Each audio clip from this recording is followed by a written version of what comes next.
Praise lord. దేవాతి దేవునికి వందనాలు. ప్రభు నామమున మీ అందరికీ నా ప్రత్యేకమైన వందనాలు, శుభాలు తెలియచేస్తున్నాను.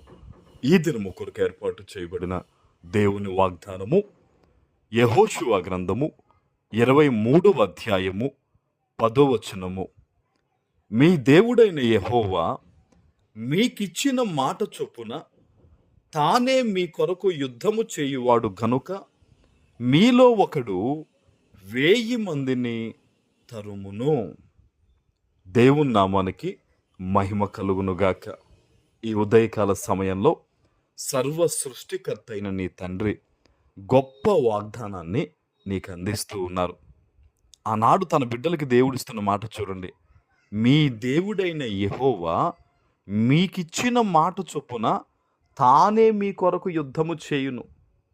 ఈరోజు ఈ వాగ్దానాన్ని వింటున్నా నీ పట్ల కూడా దేవుడు నీకు మాటిచ్చాడు కదా, నిన్ను అభివృద్ధి పరుస్తానని, నిన్ను ఉన్నతమైన స్థితిగతులకు తీసుకువెళ్తానని, నీ కుటుంబాన్ని కాపాడుతానని, ఏదైతే నీవు ప్రార్థనాపూర్వకంగా దేవుని సన్నిధిలో వాగ్దానాన్ని తీసుకున్నావో, ఏదైతే దేవుడు నీకు మాటిచ్చాడో ఈ ఉదయకాల సమయంలో నువ్వు జ్ఞాపకం చేసుకోవాలి. ఆయన మాటిచ్చారంటే నీ పక్షాన దేవుడే తానిచ్చిన మాట చొప్పున ఆయనే మీ కొరకు యుద్ధము చేస్తాడు. అప్పుబాధలతో ఆయన నిన్ను బయటకు తీసుకొస్తానన్నాడు. ఆయన అప్పుబాధల నుంచి అంటే అప్పుబాధలతో నీవు కాదు, దేవుడు యుద్ధం చేస్తాడు. అనారోగ్యము నుంచి విడిపిస్తానని దేవుడు వాగ్దానం ఇచ్చాడు. అంటే అనారోగ్యములతో దేవుడు యుద్ధం చేస్తాడు. కుటుంబ కష్టాల నిమిత్తం దేవుడు విడిపిస్తానని మాట ఇచ్చాడు. అంటే వాటితో దేవుడు యుద్ధము చేస్తాడు. మరి నీవేం చేయాలంటే నమ్మకంగా దేవుని దగ్గర ఉండాలి.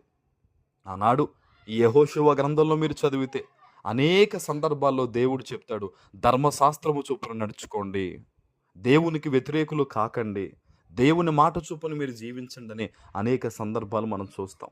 ఈరోజు ఎంతో గొప్ప వాగ్దానం నా పట్ల ఎలా నెరవేరాలి పాస్టర్ గారు అని అడిగితే కనుక నేను చెప్తున్నాను, నువ్వు ఎక్కడ నివసిస్తున్నా, ఏ పని చేస్తూ ఉన్నా సరే దేవుని వాక్య ప్రకారం జీవించు. ఆయన కనుదృష్టి నీ మీద ఉంటుంది. ఇష్టానుసారంగా జీవించేవారు, లోకానుసారంగా జీవించేవారు, విచ్చలవిడిగా ఖర్చు పెట్టేవారు, దేవుని భయం లేని వారి మీద దేవుని కృప ఉండదండి. ఆయన వారి పక్షాన్ని యుద్ధం చేయడు, విడిచిపెట్టేస్తాడు ఆయన చెయ్యి. ఇస్కరియోతు యోధా చెయ్యి దేవుడు ఎందుకు విడిచిపెట్టాడండి? సౌలు చెయ్యి దేవుడు ఎందుకు విడిచిపెట్టాడు? దేవునికి వ్యతిరేకంగా వారు జీవించడం వల్లే కదా. ఈరోజు ఒకవేళ నువ్వు అట్టి రీతిగా జీవించడం వల్ల ఆయన చెయ్యి నీ నుంచి దూరం అయిందేమో, మరలా దేవుడు నీకు పిలుపునిస్తూ ఉన్నాడు. ఆయన సన్నిధికి రా, ఆయన యందు భయభక్తులు కలిగి జీవించు.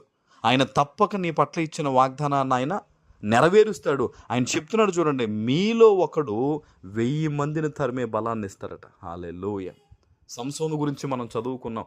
దేవుని బలం ఎలా ఉంటుందంటే దేవుడు సంసోను చూపించాడు. గాడిద దవడ ఎముకతో 1000 మందిని సంసోను చంపగలిగాడండి.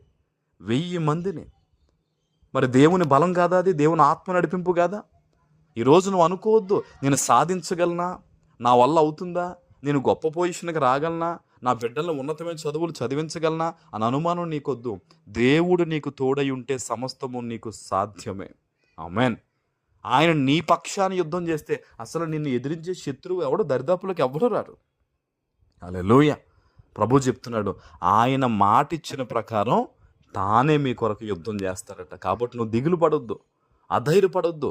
నా తలకు మించిన అప్పులండి, తలకు మించిన ఇబ్బందులండి, అవమానం అండి, నిరుద్యోగం అండి, లేదు లేదు లేదు. నువ్వు దేవుని చేయి పట్టుకో, దేవుని మీద ఆధారపడు, సమస్తము మేలు కొరకు ఆయన ఈరోజు నిన్ను ఆశీర్వదిస్తారు. ఆమేన్. ప్రార్థన చేసుకుందాం. పరిశుద్ధుడు అయిన మా తండ్రి, ప్రేమ కలిగిన ప్రభువా, మీకు స్తోత్రాలు. ఈ ఉదయకాల సమయంలో మీరు ఇచ్చిన గొప్ప వాగ్దానము ప్రతి బిడ్డ జీవితంలో నెరవేర్చి స్థిరపరచమని యేసు నామమున ప్రార్థిస్తున్నాను తండ్రి. ఆమేన్.